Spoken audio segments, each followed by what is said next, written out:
Je me livre à toi, Seigneur. Je te donne tout de moi. Shalom bien-aimés, bienvenue dans cette nouvelle émission. J'espère que vous allez bien.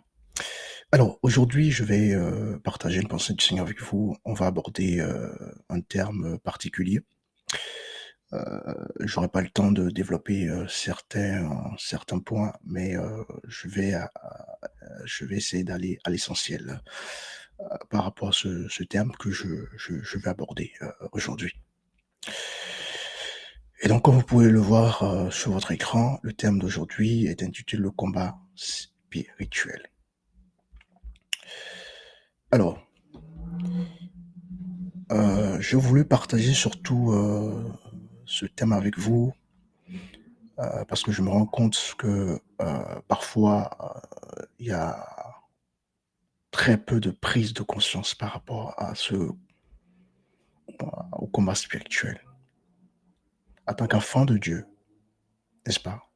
Nous sommes dans un combat spirituel. La Bible dit que nous aurons des tribulations, nous aurons des combats, et celui qui persévérera sera sauvé. Le maître par excellence, le maître des maîtres, lui-même a été persécuté. Et donc, nous qui sommes ses disciples, et je parle ici des vrais disciples, nous qui sommes ses disciples, n'est-ce pas? Nous ne sommes pas épargnés de ces combats, de ces choses. Et donc, le combat spirituel, c'est une réalité. Le combat spirituel, il est réel. Et ce combat-là, c'est un combat de toute une vie.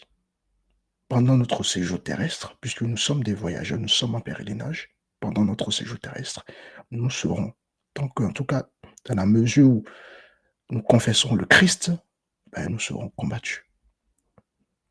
Et donc, en tant qu'enfant de Dieu, tu dois prendre conscience que tu vis dans un combat de manière continuelle, de manière permanente. Le combat, il est permanent.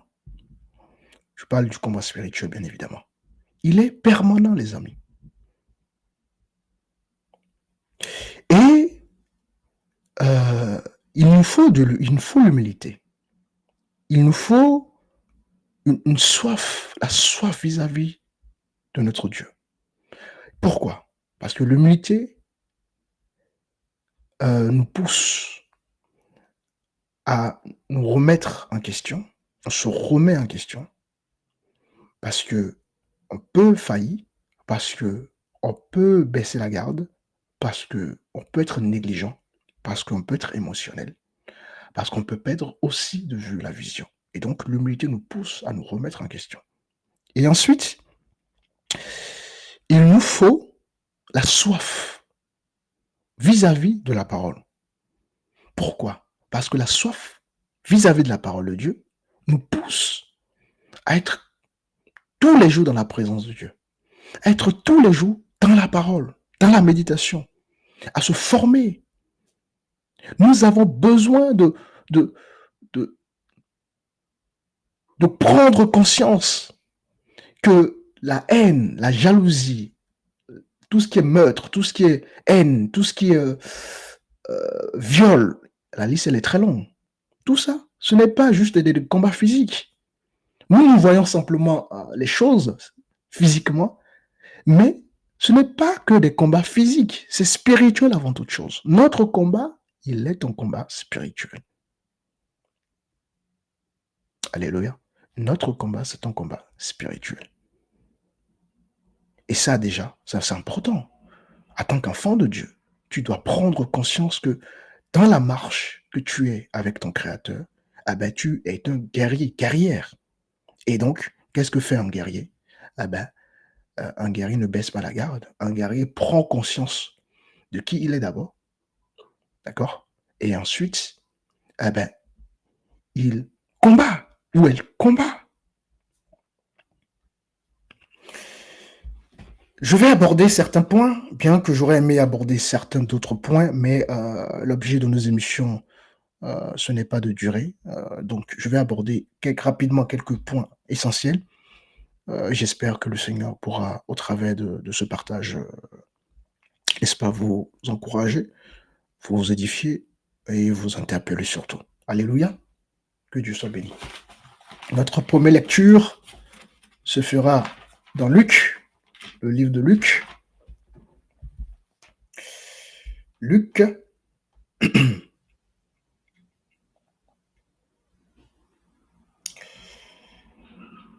nous allons prendre Luc chapitre 22.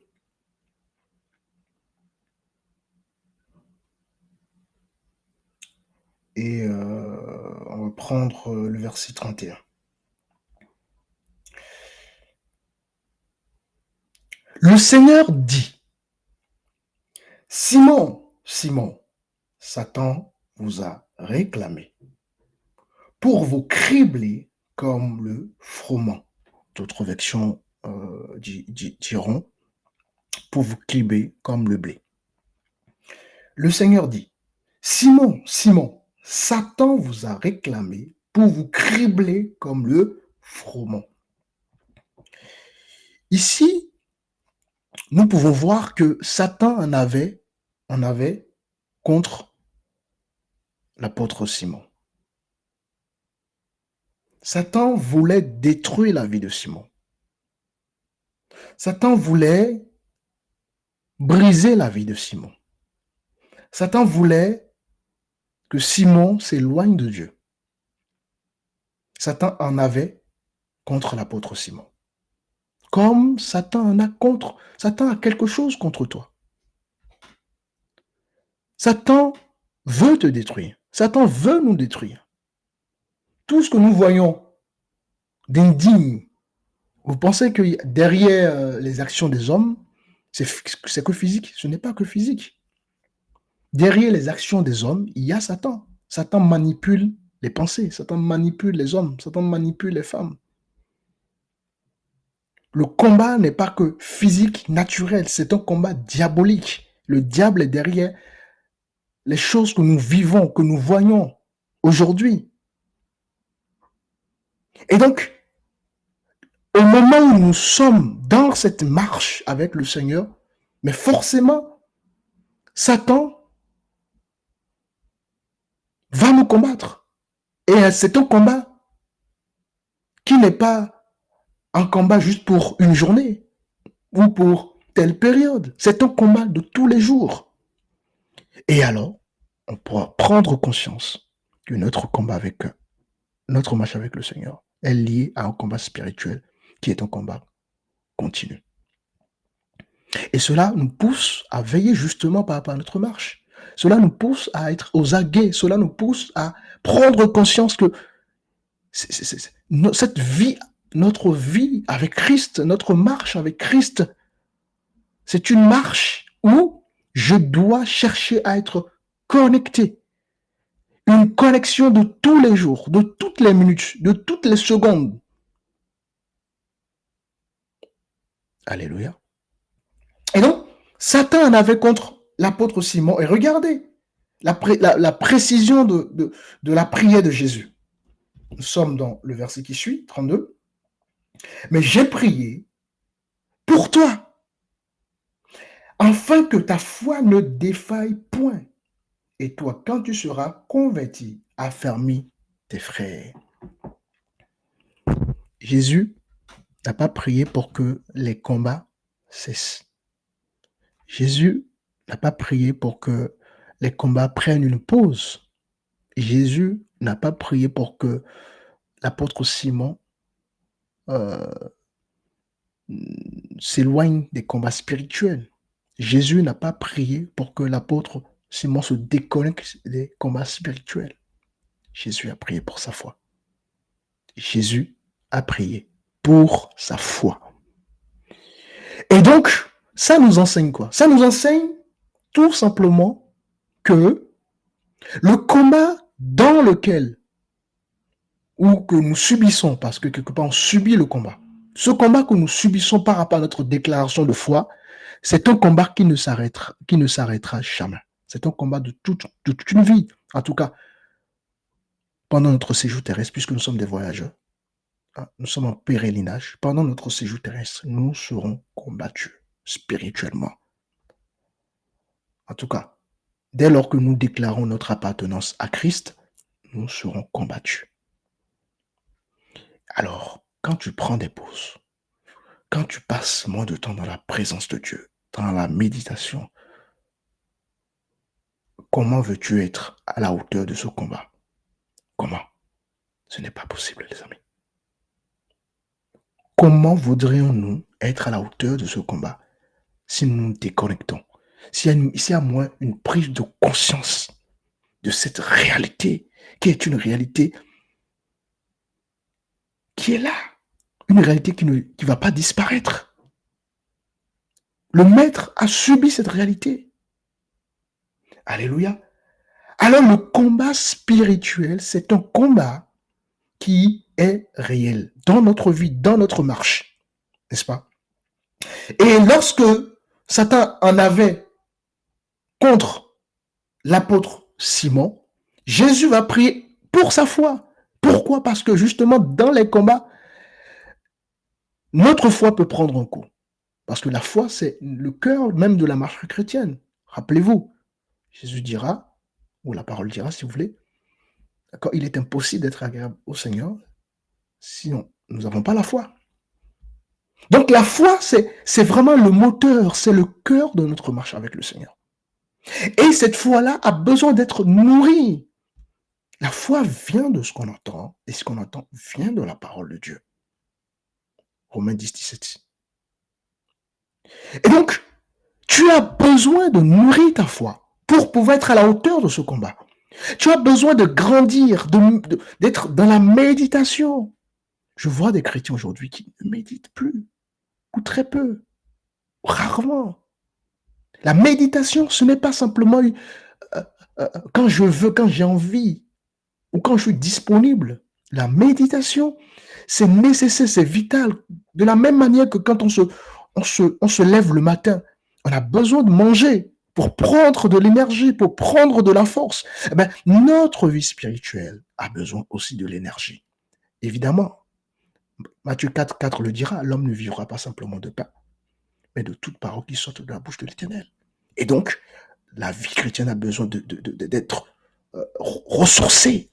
On a besoin d'être ressourcé par la parole de Dieu. Et cela passe par la méditation personnelle dans l'intimité avec Dieu. Cela passe par le fait aussi de se former. C'est important. Il faut se former, il faut aller vers les centres, les écoles, évidemment, où il y a la saine doctrine pour se former.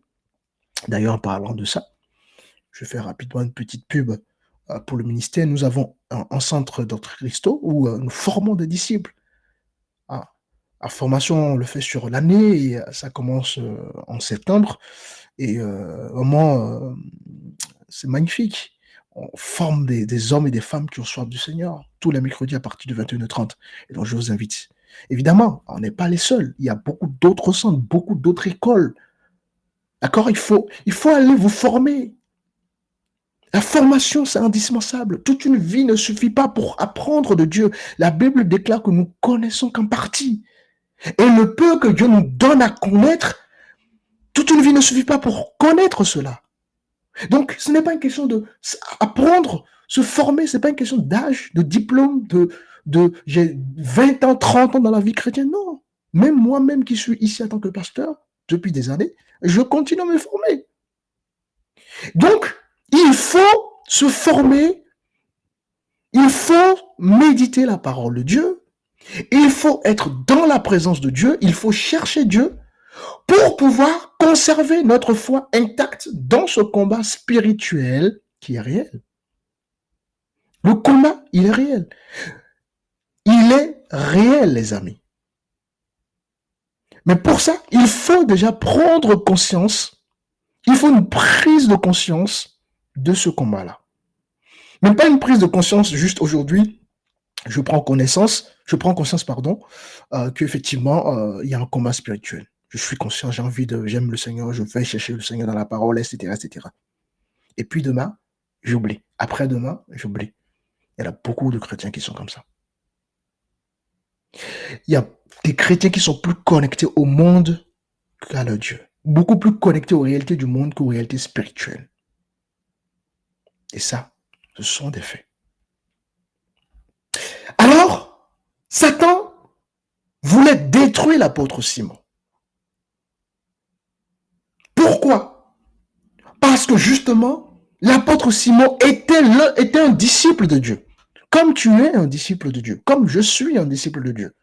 Et tout naturellement, quiconque suit le chemin du Christ, quiconque confesse le Christ, tout naturellement rentre justement dans ce combat-là. Et Jésus va effectuer une prière ciblée. C'était sa foi. Il fallait prier pour sa foi.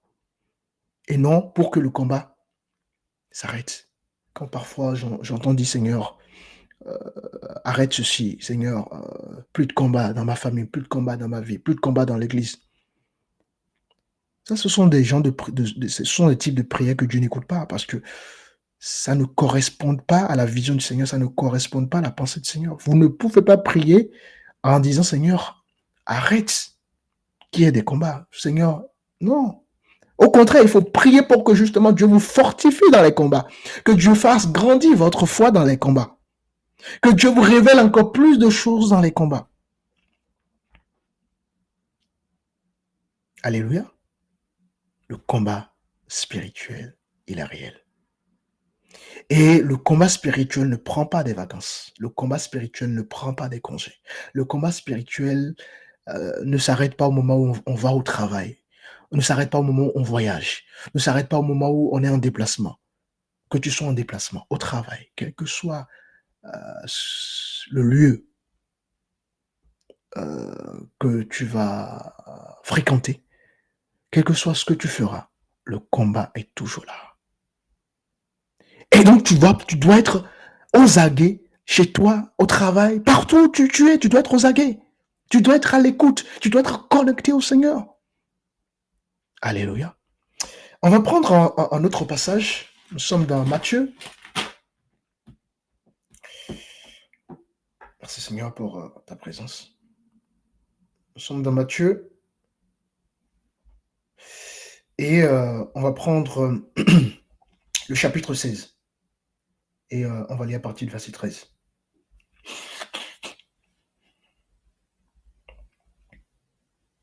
Jésus étant arrivé dans le territoire de Césarée, de Philippe demande à ses disciples, « Qui dit-on que je suis, moi, le Fils de l'homme ?» Nous sommes au verset 14. Ils répondirent, les uns disent que tu es Jean-Baptiste, les autres Élie, les autres Jérémie, ou l'un des prophètes. Et vous, leur dit-il, qui dites-vous que je suis? Verset 16. Simon-Pierre répondit, tu es le Christ, le Fils de Dieu vivant. Jésus, reprenant la parole, lui dit, tu es heureux, Simon, fils de Jonas, car ce ne sont pas la chair et le sang qui t'ont révélé cela, mais c'est mon Père qui est dans les cieux. Voilà une question que Jésus va poser à ses disciples. Et l'un de ses disciples, en l'occurrence l'apôtre Simon, comme il était connecté, inspiré, il va recevoir la réponse. Parce qu'en ce moment, c'est un homme connecté à Dieu. C'est un homme inspiré. Et il répond, tu es le Fils de Dieu, vivant. Et Jésus lui dit, ce n'est pas la chair ni le sang qui t'ont révélé cela, mais c'est mon Père. Donc ici, Simon était connecté. Simon était inspiré. Simon était un homme spirituel. Mais voyons voir quelque chose. On va descendre un peu plus loin. Nous sommes au verset 21.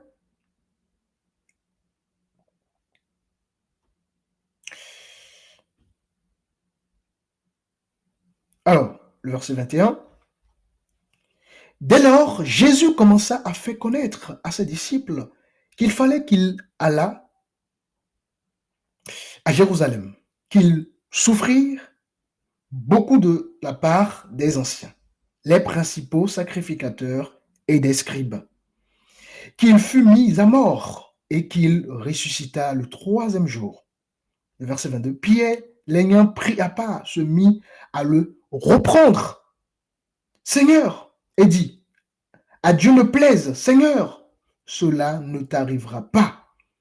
Mais Jésus se retourna, dit à Pierre, arrête de moi, Satan, tu mets en scandale, car tes pensées ne sont pas les pensées de Dieu, mais celles des hommes.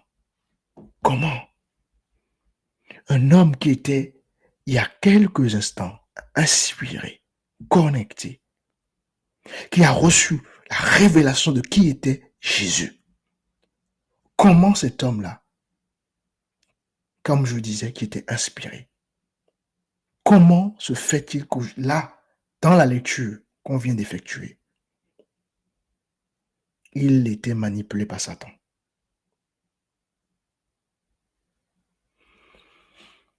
Jésus se retourna et dit à Pierre, arrête de moi, Satan, tu mets en scandale, car tes pensées ne sont pas les pensées de Dieu. Et pourtant, précédemment, c'était un homme inspiré. C'est pour vous dire que lorsque nous sommes des hommes et des femmes spirituels, d'accord, il ne suffit pas de dire, je suis un homme spirituel. Un homme spirituel ou une femme spirituelle, c'est quelqu'un qui va conserver une certaine vie, qui va conserver une certaine intimité avec son Dieu. Tu peux être spirituel il y a 30 minutes et enfin, là, tout de suite, là, et au bout de 30 minutes, 1 heure, tu peux être manipulé par Satan. Jésus va exposer son plan à ses disciples de ce qui allait lui arriver par rapport à sa mort par les sacrificateurs, les principaux sacrificateurs, les scribes et le peuple. Et évidemment aussi sa mort et sa résurrection d'entre les morts.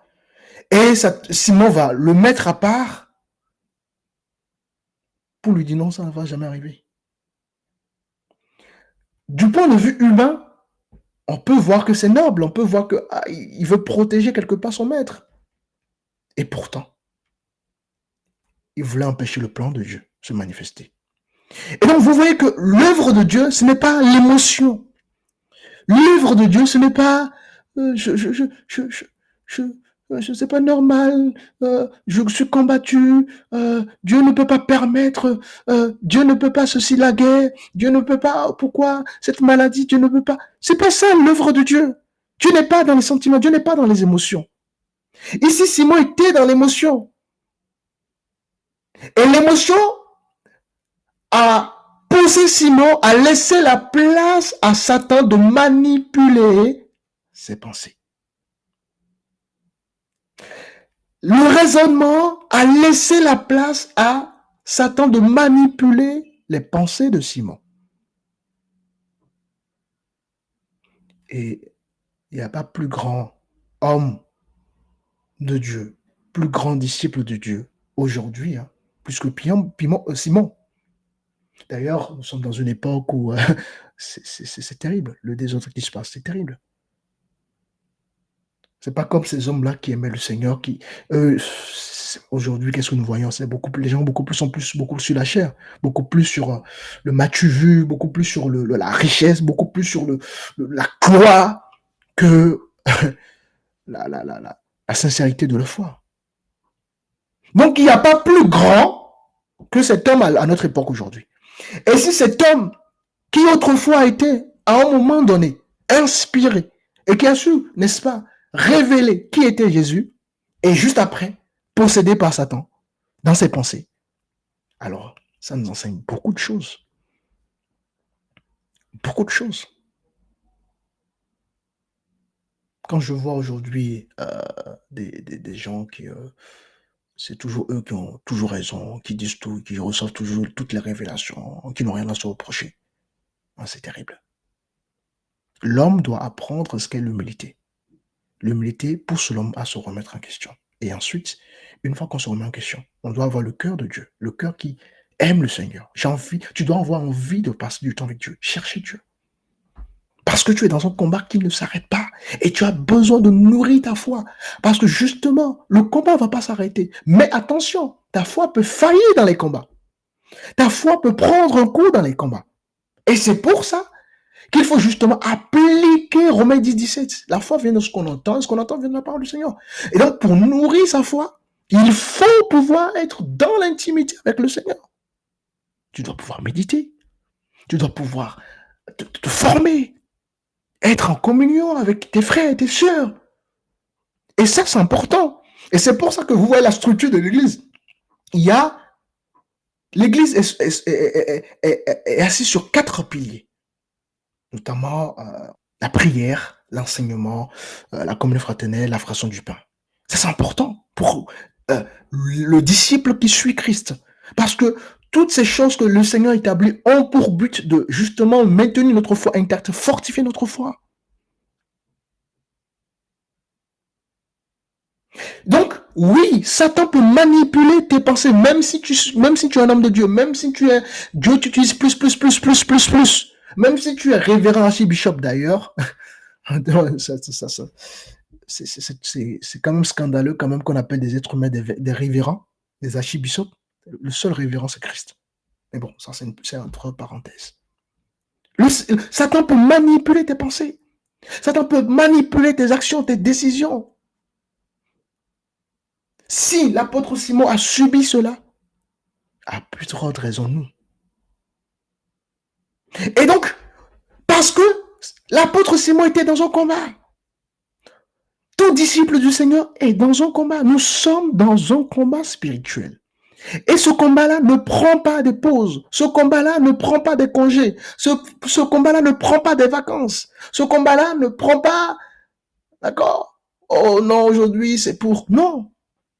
Il n'y a pas ça dans le combat spirituel. Un soldat est toujours aux aguets, ne doit pas baisser la garde. Le jour où tu vas baisser ta garde, c'est fini. C'est fini, les amis. Le combat spirituel. Très sûr. Vous devez prendre conscience de ça. Nous sommes beaucoup plus connectés au monde aujourd'hui qu'aux réalités spirituelles. Combien de chrétiens prennent conscience de l'engagement? Combien de chrétiens prennent conscience qu'ils ont besoin de grandir avec Christ?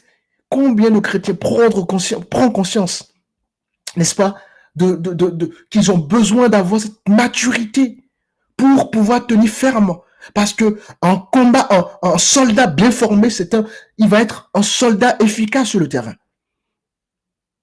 Il y a trop de chrétiens qui sont moins efficaces sur le terrain. Pourquoi? Simplement parce qu'on n'est pas nourri par la parole. On doit aimer la parole. Je vais peut-être vous choquer. Un chrétien qui ne médite pas la parole, il est plus malheureux. Je dis bien, il est plus malheureux que toute autre chose. C'est l'homme ou la femme le plus malheureux, la plus malheureuse du monde.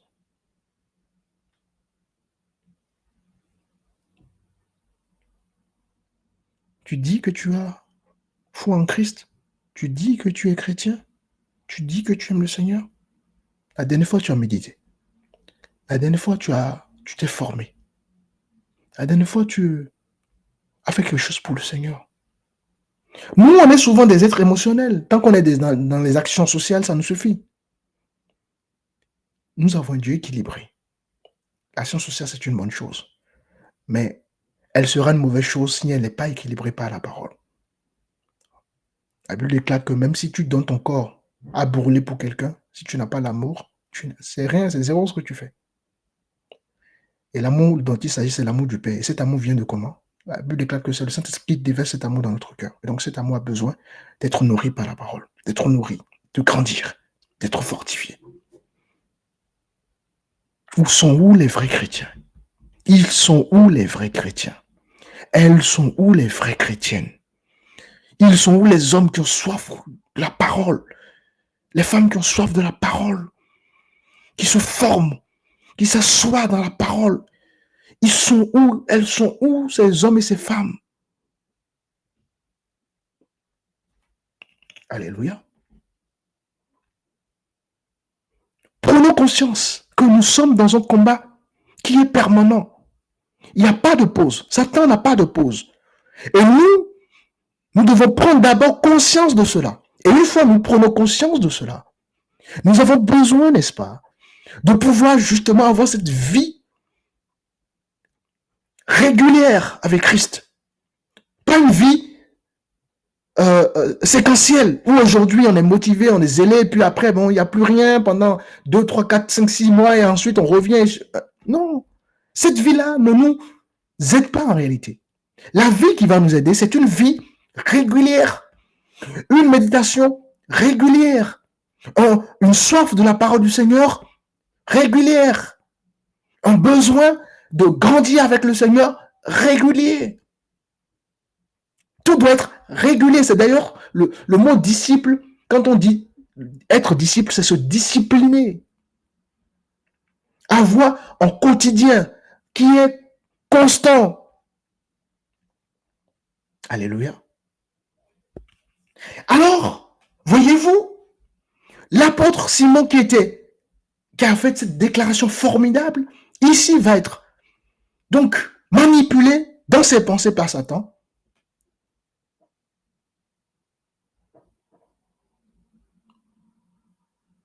Et Jésus lui dit, arrière de moi, Satan, tu mets en scandale, car toutes tes pensées ne sont pas les pensées de Dieu, mais celles des hommes.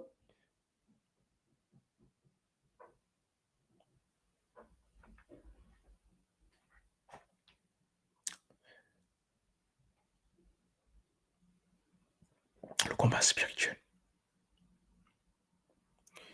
Alors, le combat que nous avons n'est pas un combat physique. Ce n'est pas un combat physique. Ce n'est pas un combat naturel, c'est un combat diabolique. Le diable est derrière beaucoup de choses. C'est pour ça que nous, on est souvent là, émotionnellement, on voit les choses charnellement, on condamne les gens. Mais on oublie que les gens qui ont des actions qui ne glorifient pas le Seigneur en réalité, mais ce sont des gens qui sont simplement manipulés par Satan. Ce sont simplement des gens qui sont dans un combat spirituel qui ne comprennent pas. Tu vis dans un combat spirituel qui ne prend pas de pause, tout simplement. Notre combat n'est pas physique. D'ailleurs, on peut prendre Éphésiens rapidement. Éphésiens,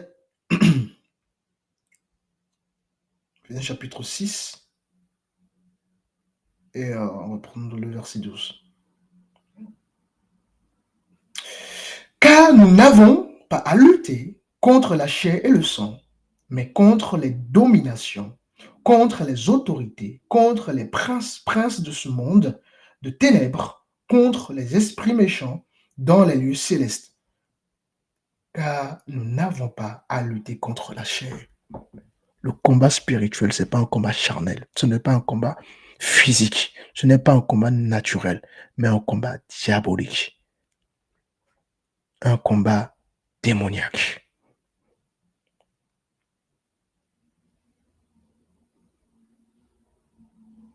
Quand je vois des chrétiens qui sont en conflit avec...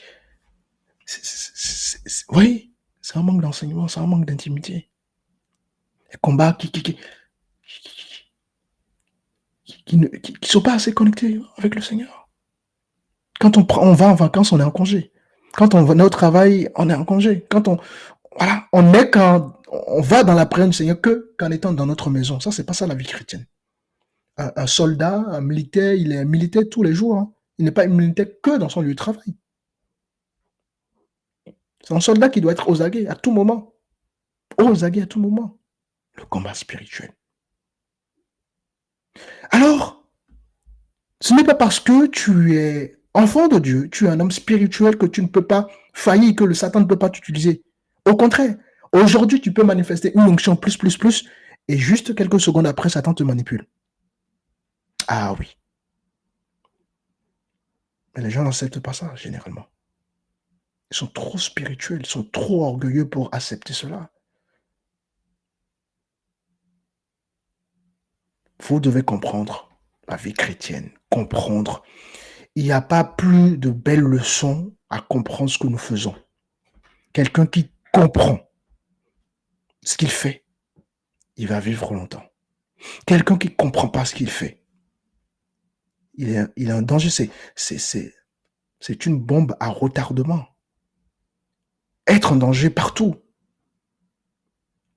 Beaucoup se disent être chrétiens, mais ne savent pas ce qu'est réellement être, ce qu'est véritablement être chrétien. Très peu savent qui ils sont dans le Seigneur. Alléluia. Donc, il n'y a pas de vacances, il n'y a pas de congé, il n'y a pas je suis au travail, il n'y a pas je suis ceci.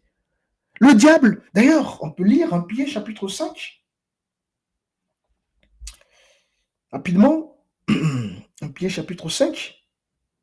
Et on va lire le verset 8. Soyez sobres, veillez. Votre adversaire, le diable, rôde comme un lion rugissant, cherchant qui il dévorera. La Bible nous appelle à veiller, c'est-à-dire à être aux aguets. Où sont les chrétiens qui veillent? La dernière fois tu as veillé, ça remonte à quand? Tu as veillé sur ta famille, tu as veillé sur tes enfants, tu as veillé sur toi-même, tu as veillé sur l'œuvre, tu as veillé sur le monde, tu as veillé sur ton quartier. Ça remonte à quand? Soyons sincères, franchement. Soyons sincères, il faut qu'on puisse être sincère parce que justement, celui qui reconnaît ses torts est pardonné par le Seigneur. Celui qui reconnaît ses fautes est pardonné par le Seigneur.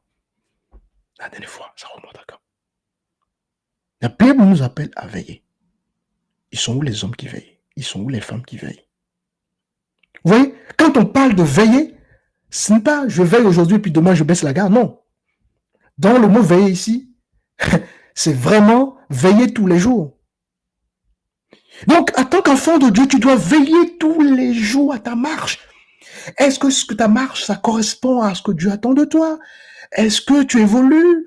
Est-ce que tu grandis? Qu'est-ce que je dois faire pour améliorer ma marche, pour améliorer ma foi, pour améliorer, n'est-ce pas, mon intimité avec le Seigneur? Parce que la foi vient de ce qu'on entend vient de la parole du Seigneur. Ta foi, c'est comme un ballon qui a besoin d'être gonflé par la parole. Il suffit pas simplement de déclarer. Beaucoup louent Dieu par les lèvres, mais la vie est en contradiction avec ce qu'ils font. Il suffit pas simplement de dire que je suis chrétien. Il suffit pas simplement de dire que j'aime le Seigneur. Il y a une vie qui va avec. Et cette vie a besoin d'être connectée à Dieu.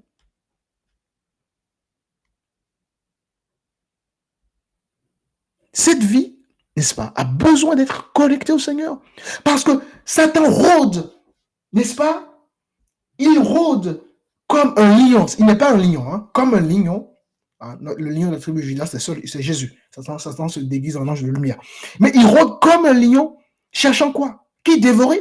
Donc, cherchant à dévorer un disciple du Seigneur. Cherchant à dévorer un frère, une sœur. Et ça, c'est un combat continu, c'est un combat de tous les jours. Tous les jours, Satan cherche à te dévorer. Il cherche là où tu vas bercer la garde. Il cherche comment te manipuler tes pensées. C'est pour ça que la Bible dit qu'il faut qu'on puisse renouveler nos pensées. Parce qu'aussi longtemps que les cieux sont au-dessus des hommes, mais les pensées de Dieu sont au-dessus de nos pensées. Et donc, il n'y a pas d'acquis dans la marche chrétienne. Il n'y a pas d'acquis. Celui qui pense pouvoir être arrivé, c'est un orgueilleux. Celui qui pense ou celle qui pense pouvoir être arrivée, elle est orgueilleuse. Nous apprenons, nous étudions. Il faut étudier les Écritures, mais de la bonne manière. Oui, les amis, de la bonne manière. Il faut pouvoir méditer, mais pas simplement de manière séquentielle, mais de manière continuelle. Il faut chercher la présence de Dieu. Il faut être en communion avec les frères. Il faut être en communion avec les sœurs, les amis. Et tout ça, ça nous préserve, ça nous garde, ça garde notre foi en l'occurrence, puisque le combat, lui, ne s'arrêtera pas. En revanche, notre foi peut faillir, notre foi peut recevoir un coup. Notre foi peut nous pousser à retourner dans le monde. Notre foi peut nous pousser à ne pas avoir la foi qu'il faut. Notre foi peut nous limiter. Le manque de foi limite les hommes. Le manque de foi limite nos actions. Le manque de foi limite même notre manière, notre perception de recevoir les choses de Dieu. Vous voyez? Soyez sobre, veillez, votre adversaire le diable rôde comme un lion, rugissant, cherchant qui il dévorera. Vous voyez que quand nous on prend des vacances, des congés, des ceci, des cela, vous voyez qu'on est livré tout simplement à Satan. Même que tu es dans la piscine, pour ceux qui vont dans la qui vont à la piscine, même quand tu vas à la piscine, tu dois être connecté à ton Dieu. Ah, comme je veux, là, je m'en vais à la piscine, donc je prends un petit temps, un petit temps de... Non, frère, non, sœur, il n'y a pas de pause pour toi. Il n'y a pas de pause pour toi. La vie chrétienne, c'est ça la vie chrétienne, frère et sœur. Satan en voulait à Simon, comme on l'a vu dans Luc 22, et Jésus lui dit qu'il va prier pour sa foi. Ensuite, regardez, revenons encore tout rapidement dans Matthieu.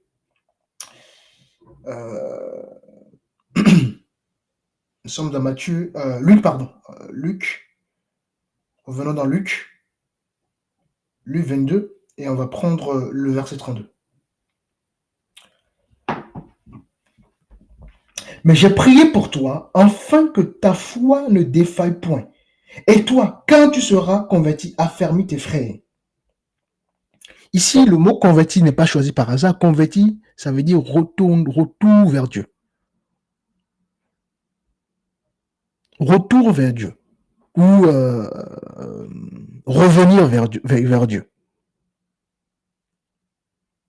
Il faut qu'on puisse retourner vers Christ. Ou revenir vers Christ. Si entre-temps c'est détourné. Il n'y a pas de...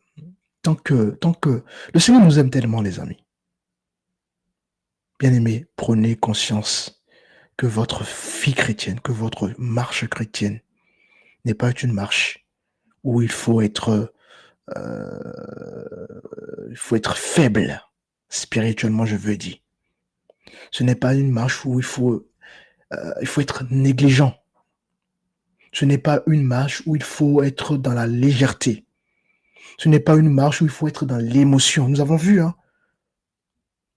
Simon a voulu être dans l'émotion, était dans l'émotion au moment où Jésus lui a exposé, n'est-ce pas, ce qui allait lui arriver. Mais on a vu ce que l'émotion là où l'émotion a conduit l'apôtre Simon.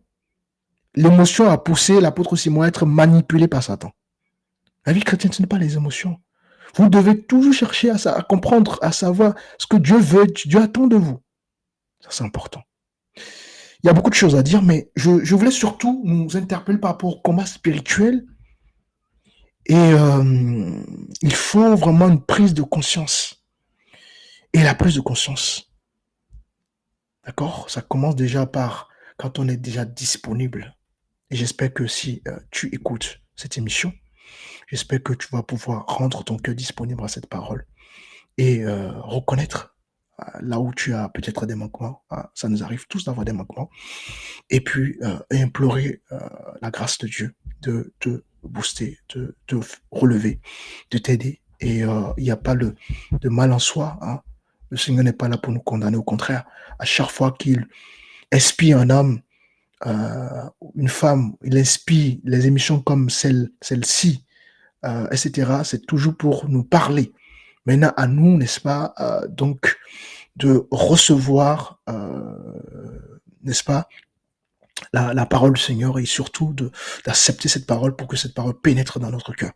Et je finirai surtout en vous encourageant, en vous exhortant à chercher à beaucoup méditer la parole du Seigneur, les amis.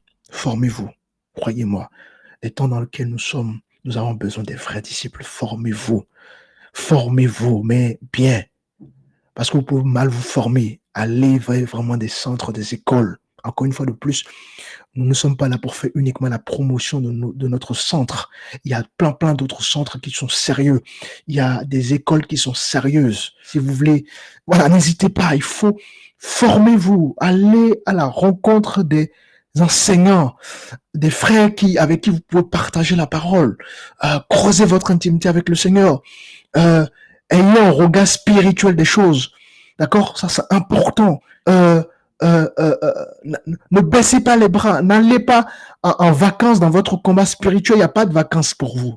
Quand je dis vacances, je parle plus des combats spirituels. Il n'y a pas de vacances pour les combats spirituels.